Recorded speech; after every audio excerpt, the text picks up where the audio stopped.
Hey guys, what's going on? This is Kyle at Projection Hub, and today I'm going to be talking about 6 ways to make your acquisition business plan shine.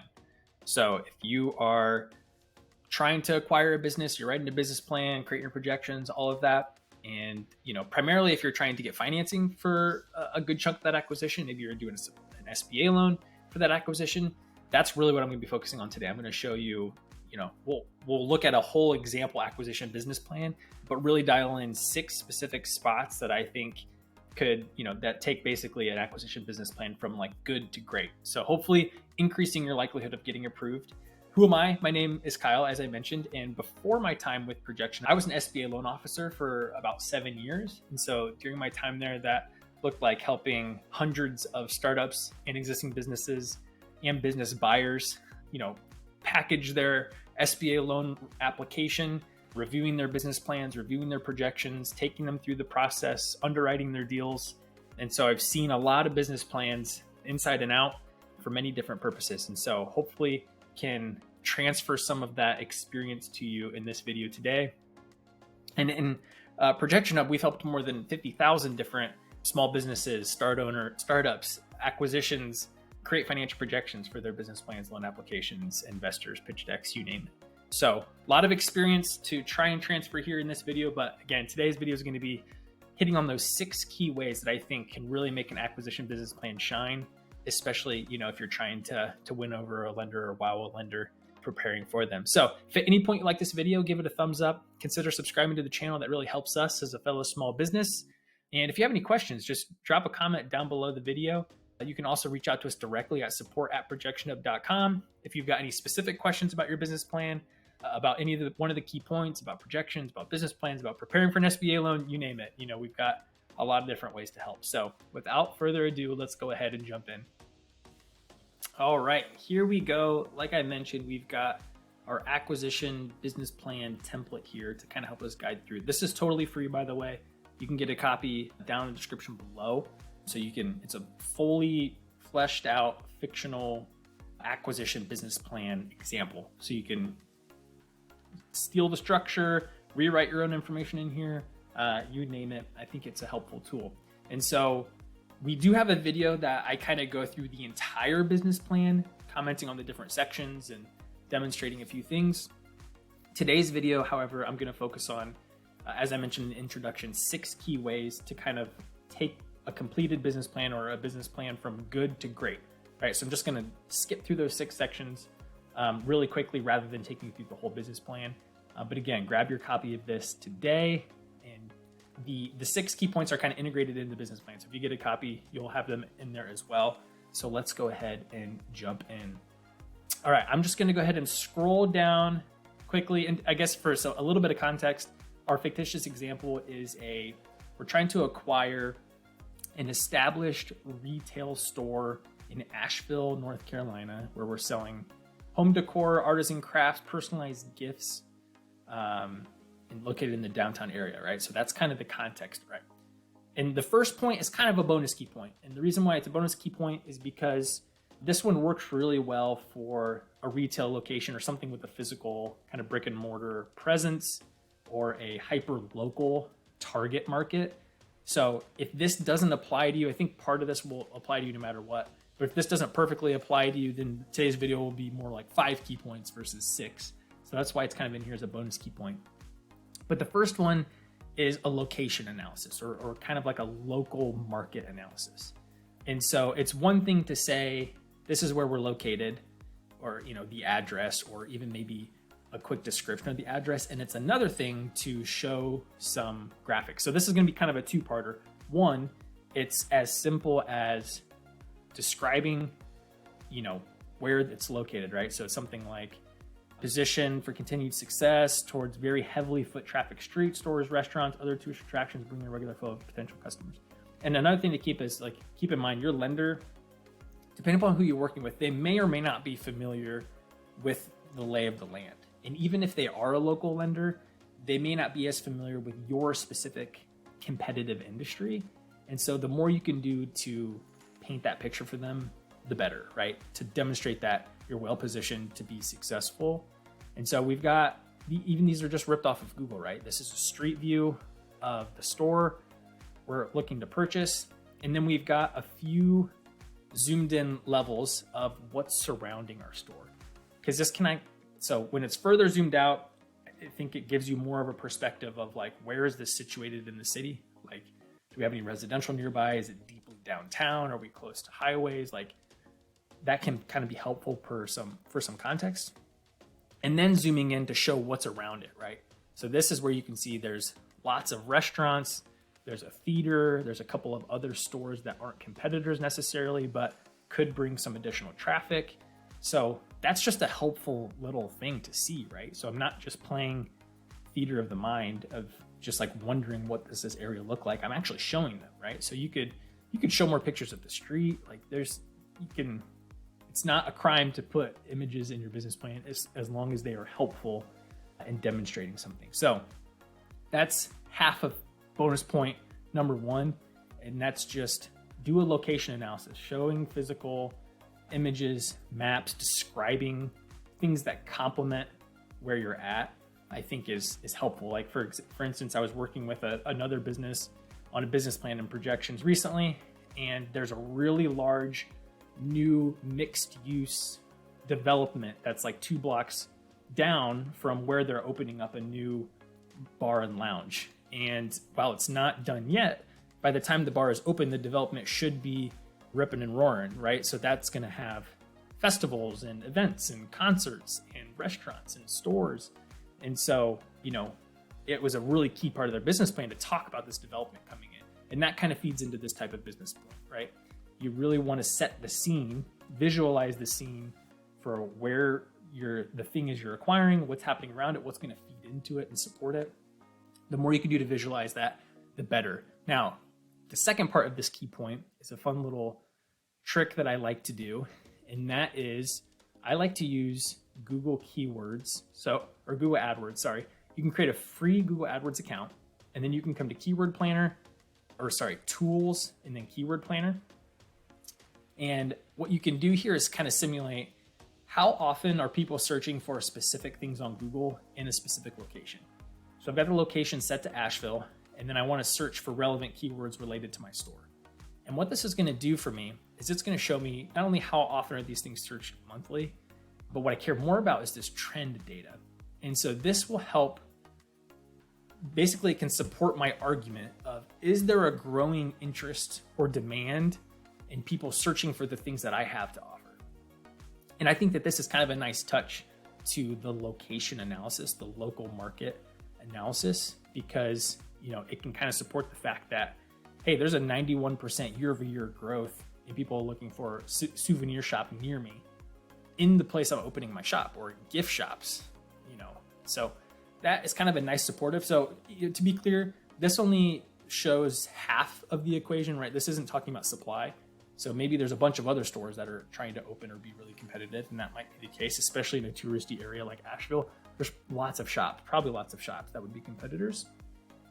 But in addition to kind of that location analysis, showing the map, showing the street, showing the store, nearby things that can feed into supporting it, this is just a nice little added touch to your business plan to show that there's some overall growth in the demand for what we're trying to sell. So that's point number 1 of 6 points, and we're going to keep on rolling through here. Okay, so we're going to scroll past these things, come down to our official first key point, and that is to demonstrate and to talk about, why is the business successful? So the business you're trying to acquire, why is it successful, and what makes it work? Could this business sustain low loan payments before any changes are implemented? So essentially, you're trying to convince the lender that they would have wanted to make a loan to this business anyways. Like before, you didn't have to come in and change anything in order to make this business lendable, essentially, is what we're talking about. And that may not be the case for your business. If your acquisition is more of a fixer-upper opportunity or a flip opportunity, then you need to add that spin, that pivot. So you really need to focus on, and what we'll talk about in a later key point, and that is how you're going to make it grow, basically. But if you can rationalize and justify, why was this business working without your participation, and would it have been able to be lendable or bankable prior to any changes you would make, that's a really supportive argument. So I've kind of got, this is something you're just going to support in text. There's not a fancy graphic to display in here, but I've highlighted some of the text that kind of gives an example, right?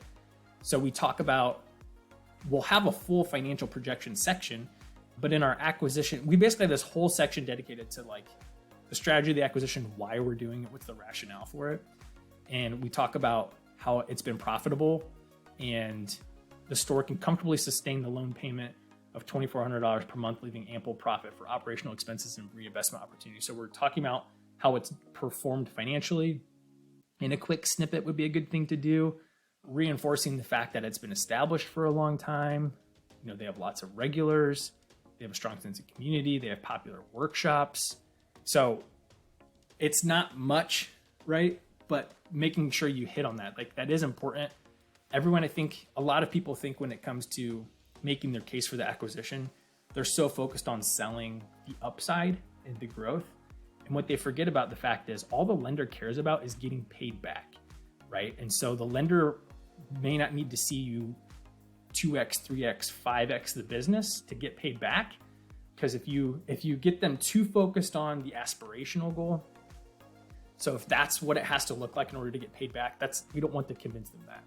We would rather convince them initially that like, hey, look, we don't have to fix what's not broken here. Like this thing can pay back a loan as it is, right? It's a low risk loan. We're not gonna touch it too much initially. That's a really key point to drive home initially. So before we get into here's our plan to change things, grow things, do all of that, let's establish the fact that like, hey, this thing is working pretty well without us. So that's official key point number one, is kind of setting that scene for the lender. All right, moving along here. Key point number two. This is not entirely in your control, but it is something I would really encourage you to dig into sooner rather than later in your acquisition process, your LOI process. And that is creating a supportive and seamless transition plan from the seller to the new owner, including help from the seller after closing and a favorable deal structure to ease financial strain on the business post-acquisition. Maybe that sounds obvious, but maybe not. But so this is a thing to keep in mind before you make an offer, before you sign on the dotted line for that, signing an LOI. Try to drive this home, because the more you can talk about this in your business plan, the more reassurance you can kind of provide your lender, right? It lowers the stakes a little bit. Just like key point number one, we're painting this picture as it's low risk because this thing could repay this. It'd be a good loan before we change anything in the business. We kind of want to reinforce that in key point number two. And I've highlighted a few examples in here, but essentially this whole section, again, you can grab your own free copy of this to get an idea. This whole section does a good job at talking about this. And so let's just hit some of the high points, right? First, we're going to talk about how the acquisitions is going to be like a staged process. So when we take over as the new owners, we're not going to change anything initially, right? So strategy will be to execute it in stages, focus on understanding operations, integrating new process, and gradually implementing changes to avoid disruptions. And so we talk about those stages, right? So that's an easy way to we're going to talk about supportive and seamless transition. Our deal structure, we talk about the purchase price, but we talk about how there's a combination here, right? There's a loan, there is our personal investment, but also the sellers have agreed to doing a seller's note, right? With a little bit lower interest rate. And so it's going to help ease the repayment strain on the business. Okay. So, if we would have added that on to the regular business loan, it would have been a higher rate, maybe a more aggressive payback. And so that helps ease the financial strain a little bit. So that's a favorable deal structure. We talk about the transition kind of stages we hope to go through here. But this is another thing, these two stages I like right here, right? We talk about responsibilities of the current owner, right? And we talk about providing guidance and support during the initial transition period. They will be hired as a consultant for the first 6 months of the transition to be compensated for their time and effort helping the transition go smoothly. So you're talking about how you've locked in the sellers to be present and to help you, right? They're going to help with that knowledge transfer. They're going to help with that transition period. So that is it's really this whole section. It's not like a sentence in the business plan that's going to be key point number 2. It's this whole transition plan section that is going to be really good for the lender to see what your roadmap is to go from like, how is this deal going to be structured? Is it going to put too much pressure on you? Or is it going to make the stakes too high? So even though the business has been doing well on its own, if the acquisition structure is too aggressive, it might make it hard. Then you do have to grow in order to pay back, right? It kind of raises the pressure a bit. And then also like how believable is this transition going to be? Are the sellers just saying like, oh yeah, we'll be accessible? Or is it like you've locked them in, they're contractually obligated to be present and to be helpful? Even some people talk about, because right now there's way more people trying to sell businesses than people trying to buy businesses.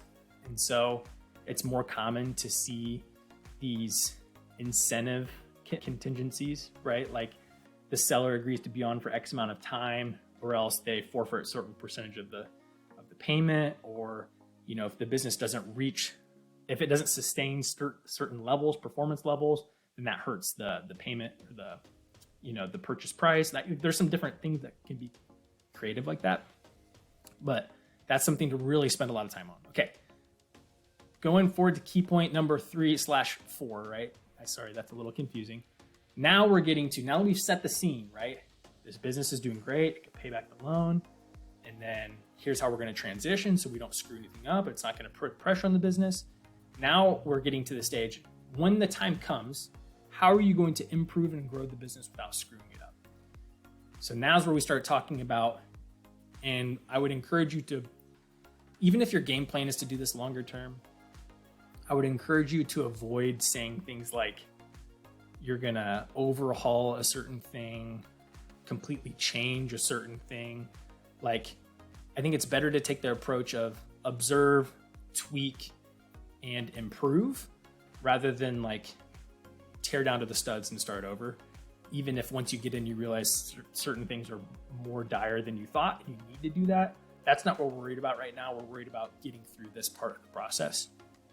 And so this one's kind of a 2-parter. You can talk about this operationally, and then as well as like marketing wise, right? So talk about efficiencies, processes, people, pricing, products, but then also talking about marketing strategies, how you're going to grow certain things. Like, so I'm not going to go through the whole thing because it's really just 2 sections of the business plan, but this is more of a key point to let you know, like, wait until later into the business plan to talk about how you're going to grow and improve the business, but be sure to mention in there how you're not going to disrupt things, right? So it's more like these are things we want to do on top of good things that are already happening versus completely scrapping something and starting over would be my recommendation there. Okay, key point number 4, and that is demonstrate relevant industry experience of the new owners and key team members to give lenders confidence that you know what you're doing. And so that's pretty self-explanatory, but it's really just making sure you talk about that experience and at great detail if you can, right? So I highlighted a section there. It talks about 15 years in retail industry and some specific experiences and skill sets that should provide more of that confidence. You might have a resume that you would include. So I think in this case, it's obvious, right? Because it's fictional and this person has the perfect amount of experience and skill sets to do this. So there's probably not a lot of concerns. But in the event that you as the owner or the buyer don't have all of the perfect experience, you need to make sure you supplement your experience, not just for the business plan's sake, but just for the business, well, not in the written business plan, but like your actual game plan for the business.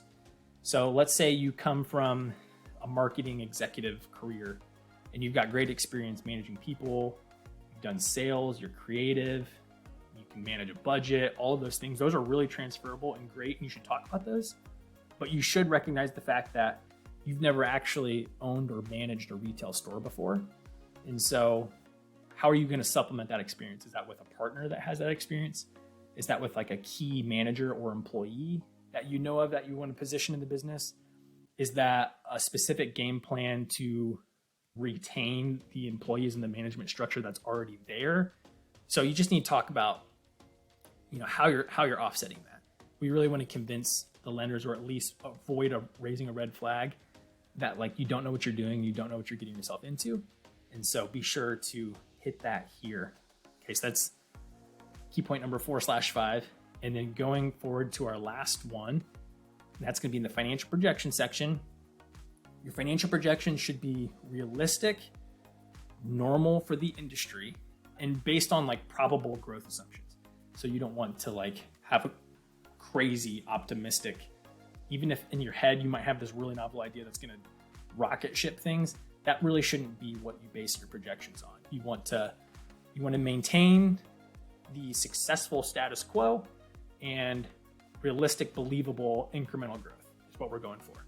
So you can see in this fictitious business plan, we've got an overview of historical revenue, profit margins, but then we've got, a little summary of our next 5-year projections, some key ratios, sales and profitability growth, break even, and then we've got some breakdown of our cash flow, operating expenses, and then we've got full kind of the 5-year annualized income statement, cash flow statement, and balance sheet. And just to give you this example, because the last key point isn't to have financial projections. Like, you have to have financial projections. It's to make sure that they're realistic, normal for the industry, and within probable growth assumptions. So I'm going to open up.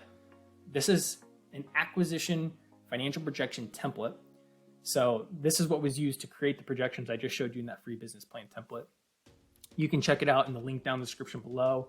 There's also a link down there to get a discount on any of our templates, but this one specifically too, if you'd like. We've got over 100 industry-specific templates that are probably better suited for like startups. But this template I'm showing you is for an acquisition. So it's pretty universal for any acquisition of any business industry. Just to give you a quick tour of how this works, these blue tabs down here are where we put our inputs, and then we edit things in these blue boxes. So it's going to get all of our key assumptions, like when we hope to make the acquisition, what's the debt picture look like before acquisition, after acquisition, investments, what's the fixed asset picture look like before acquisition, and then any future purchases we predict. And then the revenue and the expense tabs are basically giving us the ability to put in the actuals for the business, right? So we've got different revenue categories here, or revenue line items that are categorized. These are for the last up to the last 5 years. You don't have to have 5 years. And then current year, how many months of current year data do you have? And then you can basically choose the prediction method for those lines of revenue. And then it's going to start to predict out the next 5 years, right? And it does the same thing for the expenses. You can add a lot of lines of expenses in there if you'd like. There is a distributions input tab. So if you plan to resell the business, flip it, or if you have investors and you want to see what total like returns are going to be like, that this tab does that. But then these green tabs are all of the outputs that I just showed you. In the business plan template, you get annualized summary as well as the monthly breakdown for the 5 years. And so that's just to give you a quick heads up. You can find this template down in the description below with the discount code too. Let us know if you have questions on the projection side. But the main thing I wanted to show you is to benchmark this, right? So what I like to do is you can either just go to Google, or you can go to something like ChatGPT, and you can basically get averages, right? So for example, I tried to explain ChatGPT like a retail store selling the types of things we're selling, and it's going to give me some specific ones. Obviously, there's some shortcomings to this. This is going to change geographically, depending upon what type of retail store you are, what type your business is going to be. So I would check a few different places to get a range. This is at least a nice tool to get a bunch in one go. And so for example's sake, let's check this out. Let's see net profit margin, 5 to 7% or 5 to 10% as a range. Let's go over here. Now, another thing to keep in mind, again, our projections should be originally based in reality. Okay, so if I look at net income, we're at 13%. That's higher than that range, but if the business has been performing up to this point at a typical profit range, then that wouldn't be alarming to me as the lender. Now, this starts to grow, 23, 28, 30, 32%. That's probably a little bit more aggressive than I would want to see as a lender, just because I'm like, well, what are you planning to do that? So you might want to dial back the future years a little bit, because if we could see this is going to be, 13, 14, 16%, 17%, and it just feels a little more gradual, that would indicate to me as a lender that, all right, they don't want to do anything crazy, right? They kind of want to keep things going. But that's an example of benchmarking you can do, right? So acquisitions get a little bit of a leeway in this because you have actuals. And so that's your basis. And if your actuals are already a little bit outside of the norm, you basically need to decide, is that a good thing or a bad thing in your case? Are things outside of norms in a bad way, like lower than they should be, and you need to adjust for that? Or are they slightly higher performing than the industry average? If that's the case, just communicate that in your business plan and then make your growth a little bit more incremental, unless it's an absolute necessity for the business to repay the loan or be successful. You don't want to be too aggressive in your projections. So that is the last key point. Just a quick example of how to benchmark that. That is our 6 key points of how to make your acquisition business plan shine. Again, if you'd like to get your free copy of the business plan, it's down in the description below. Also, the link to that financial projection template's down there. I won't bore you with all of the things that we can do, but if you have questions about your projections, your business plan, don't hesitate to reach out at support@projectionhub.com. We would love to help you. We've got a lot of free advice, free guides, free tools, and also not free things we can do to help, like create your projections for you, write your business plan for you, help you find an SBA lender, all that kind of stuff. So we appreciate you sticking around for this video, and give it a thumbs up if it was helpful to you. Consider subscribing to the channel, and hopefully we get a chance to talk to you or work with you on your acquisition too. And if not, we wish you the best of luck, and we'll see you in the next video. Thanks.